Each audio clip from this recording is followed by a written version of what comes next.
The Acts of Paul is one of the most major works and earliest series from the New Testament.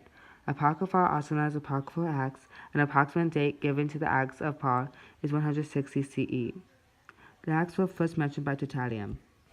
Paul was thrown at Lystra, but Jews came from Iconium, and having persuaded the crowds, they stoned Paul and dragged him out of the city. When Paul arrived in Athens, he became greatly distressed at the incredible numbers of statues, idols, and altars dedicated to the Greek gods. Clinton Arnold described the gods' worship in Athens. Paul responds to idolatry by preaching the gospel first in the local Jewish synagogue. There, Paul encounters both religious Jews and Gentiles. Both groups will be biblically illiterate. Paul also preaches in the busy Athens marketplace to the biblically illiterate Gentiles of Athens. Paul is seized and taken to Areopagus. At the time of Paul's visit to Athens, the city was no longer important as a political seat. Corinth was the commercial and political center of Greece under the Roman Caesars. But Athens was the city of Perseus. These men who established patterns of thought had affected human learning for centuries. Almost all philosophers follow in some degree the teachings of these men, but Athens was long past its zenith when Paul visited it. It was now 400 years after the golden age of Greece, and though Athens was still the center of art, beauty, culture, and knowledge, the city had lost all its political importance. Paul is accused in the court of Felix. 24 days later, Ananias the high priest, together with some of the leaders and a lawyer named Tertullus, went to the governor to present their case against Paul. So Paul was called in, and Tertullus started the case against him. They said, "Honorable Felix, you have brought our people a long period of peace, and because of your concern, our nation is much better off. All of us are always grateful for what you have done. I don't want to bother you, but please be patient with us and listen to me for just a few minutes. This man has been found to be a real pest and troublemaker for Jews all over the world. He is also a leader of the group called Nazarenes. When he tried to disgrace the temple, we arrested him. If you question him, you will find out for yourself that our charges are true." The Jewish crowd spoke up and agreed with what Tertullus had said. Paul defended himself. The governor asked Paul to speak, and he began. He said, "I know that you have been judged for the people of our nation for many years, and I am glad to defend myself in your court. It was no more than 12 days ago that I went to worship in Jerusalem. You can find this out easily enough. Never once did the Jews find me arguing with anyone in the temple. I didn't cause any trouble in Jewish meetings, places, or in the city itself. There is no way that they can prove these charges that they are now bringing against me. I admit that the leaders think that the Lord's way, which I follow, is based on the wrong beliefs. But I still worship in the same God and many ancestors worshipped. I believe everything written in the law of Moses and in the prophets. I am just sure as these people are that God will raise from the dead everyone who is good or evil.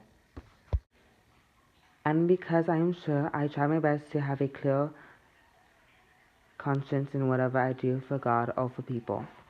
After being away for several years, I returned here to bring gifts for the poor people of my nation and to offer sacrifices. This is what I was doing when I was found going through a ceremony in the temple. I wasn't with a crowd and there was no uproar. Some Jews from Asia were there at the time, and if they have anything to say against me, they shouldn't be here now, or ask the ones who are here.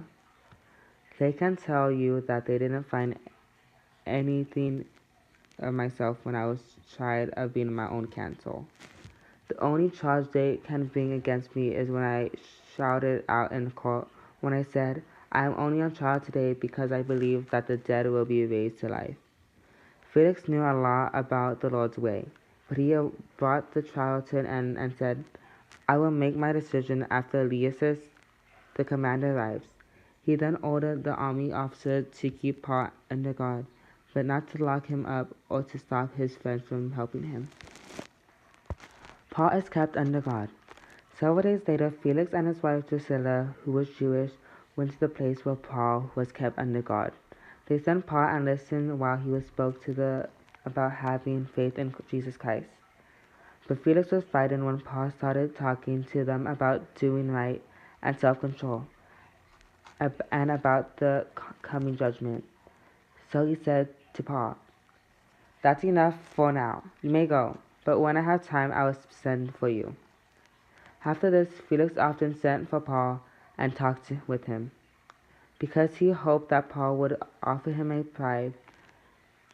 2 years later, Porcius became governor in the place of Felix. But since Felix wanted to do the Jewish leaders a favor, he kept Paul in jail. The Christian missionary.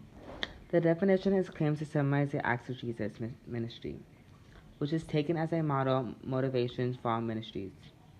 The Christian ministry movement seeks to implement churches after the pattern of the century apostles. The process of forming disciples is necessarily social. In our lives by many different ways. The people find various themes in the books of the Acts.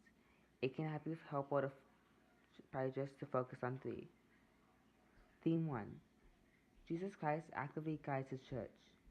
The early church did not see Jesus as its founder. It saw him as a living head of the church, actively guiding their decisions and blessing their efforts. When challenges arose, they prayed for his help, and the book's Acts shows us they genuinely believe he answered their request.